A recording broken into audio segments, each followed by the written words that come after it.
आज हम बात करेंगे राजस्थान की झीलों के बारे में। राजस्थान की झीलों को दो भागों के अंदर बांटा गया है, मीठे पानी की झीलें और खारे पानी की झीलें। मीठे पानी की झीलें आज हम पढ़ेंगे, कल पढ़ेंगे हम खारे पानी की झीलें। मीठे पानी की झीलों के अंदर आता है सबसे पहले आपके पास राजसमंद झील। तो राजसमंद झील की बात करते हैं तो राजसमंद झील है और राजसमंद जिले के अंदर है। राजसमंद झील के कारण ही राजसमंद जिले का नाम पड़ा है।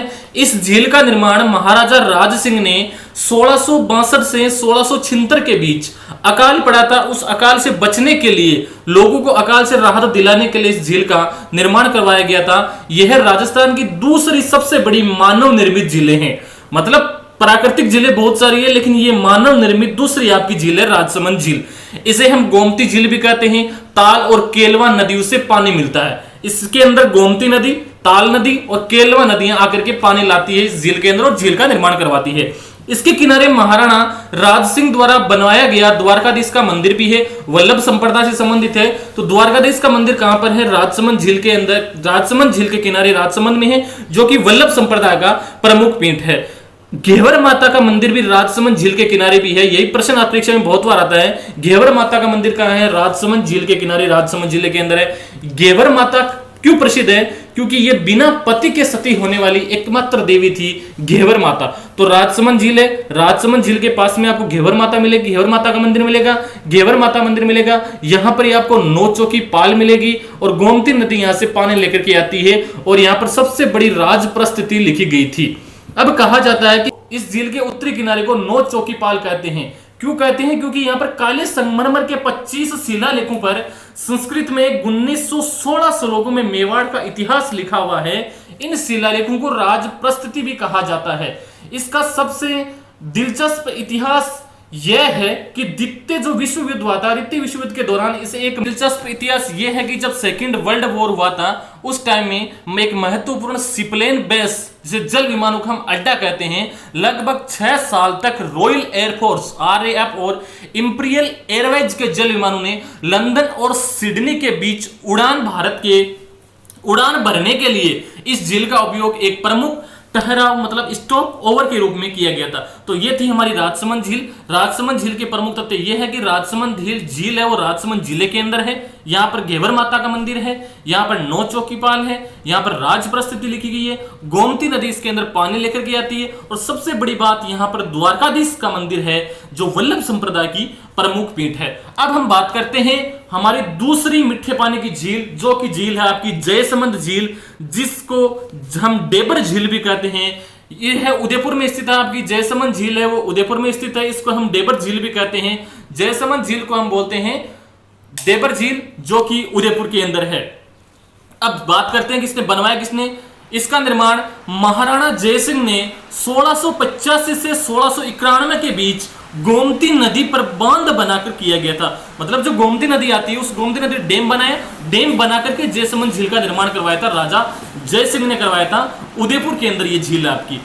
इस झील से 2 नहरें निकलती हैं। एक नहर का नाम है श्यामपुरा नहर और एक नहर का नाम है भाट नहर। श्यामपुरा नहर और भाट नहर दोनों ही भाट नहर ये भारत की किसकी है? भारत की दूसरी सबसे बड़ी और राजस्थान की सबसे बड़ी कृत्रिम झील है ये आपकी। इसे गोमती नदी से पानी मिलता है। इस झील में 7 छोटे छोटे टापू है। 7 टापू दिखाई देंगे आपको। उन 7 टापुओं को हम बोलते हैं बाबा का प्यारा, एक टापू का नाम है, एक टापू का नाम प्यारी टापू है और एक टापू का नाम है बाबा का भंगड़ा। यहाँ पर मीणा और भील जाति के लोग रहते हैं। सबसे बड़ा जो द्वीप या टापू है उसका नाम है बाबा का भंगड़ा और सबसे छोटा का नाम है आपका प्यारी। झील के पूर्व में लसाड़िया का पठार है। तो ये प्रश्न डायरेक्ट पूछ सकता है आपको कि लसाड़िया का पठार कहाँ है? लसाड़िया का पठार उदयपुर में है, जो कि जयसमंद झील के किनारे है।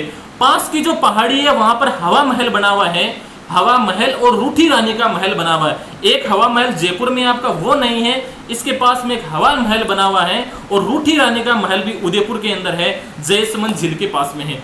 इसके अलावा यहाँ पर आपको 6 आपके पास कलात्मक छतरियां बनी हुई मिलेगी। बाबा का जो मगरा है यहाँ आइसलैंड रिसोर्ट बना हुआ है। यहाँ की पानी में कई तरह के जीव जंतु होने के कारण इसे हम जलचरों की बस्ती भी कहते हैं। तो प्रश्न कहाँ से आने वाले हैं, वापस हम फटाफट से रिवीजन करते हैं इसका। जयसमंद झील को डेबर झील कहते हैं, ये आपकी उदयपुर के अंदर है। राजा जयसिंह ने इसका निर्माण करवाया था। यहाँ पर 7 टापू है।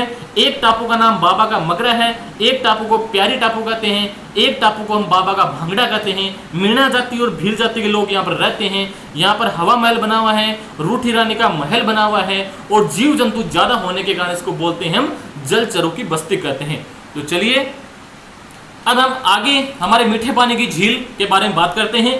अगले मीठे पानी की झील आपकी है कोलायत झील। ध्यान रखना, कोलायत झील, और ये कोलायत झील है बीकानेर में, जहां पर आपका देशनो करणी माता का मंदिर भी बीकानेर में है। तो कोलायत झील भी कहां पर है, हमारी बीकानेर के अंदर है कोलायत झील। यहाँ सांख्य दर्शन के प्रेरणता कपिल मुनि का आश्रम और मंदिर है। कपिल मुनि बहुत प्रसिद्ध आपके मुनि हैं। तो कपिल मुनि का आश्रम कहाँ है, कपिल मुनि का आश्रम कोलायत बीकानेर के अंदर है, कोलायत झील के पास है, जो कि सांख्य दर्शन एक किताब है। यहाँ पर कार्तिक पूर्णिमा को एक मेला लगता है और श्रद्धालु यहाँ पर स्नान करने के लिए आते हैं। इसे हम शुष्क मरुस्थल का सुंदर मरु उद्यान भी कहते हैं। इसमें स्नान के लिए 52 घाट बने हुए हैं, मतलब यहाँ पर घाट बनाए गए। कितने घाट है, 52 घाट बनाए गए हैं स्नान के लिए। चारों ओर पीपल के वृक्ष भी लगे हुए हैं। चारण जाति के लोग इस झील में स्नान नहीं करते हैं। चारण जाति के लोग स्नान नहीं करते, क्यों नहीं करते हैं, क्योंकि करणी माता के गोद लिया पुत्र लाखन की इस झील में डूबने से मृत्यु हो गई थी, जिस कारण चारण जाति के लोग यहाँ स्नान नहीं करते हैं। तो कोलाई झील बीकानेर में है, कपिल मुनि का आश्रम है। कपिल मुनि सांख्य दर्शन के प्रेरणता भी है। और चारण जाति के लोग कोलाई झील के अंदर स्नान नहीं करते हैं, क्यों नहीं करते हैं, क्योंकि करणी माता ने एक लाखन नाम का पुत्र गोद लिया था, बस वही पुत्र इस झील में डूबकर मर गया था जब स्नान कर रहा था। तो चारण जाति के लोग अब यहाँ पर स्नान नहीं करते हैं, न इसको मानते हैं। और यहाँ पर कार्तिक पूर्णिमा को एक मेला लगता है। और जो आपका नेशनल हाईवे 11 नंबर NH11 है, वो इसी झील के किनारे से निकलता है। तो 3 चीज याद रखना, कोलाई झील बीकानेर में है, मीठे पानी की झील है, कपिल मुनि का आश्रम है, NH11 यहाँ से गुजरता है, और चारण जाति के लोग यहाँ पर स्नान नहीं करते हैं। क्यों नहीं करते हैं, क्योंकि करणी माता का पुत्र लाखन इसी झील में डूबकर मर गया था, इस कारण से यहाँ पर स्नान नहीं करते। मिलते हैं अगले वीडियो के साथ। धन्यवाद। जय भारत।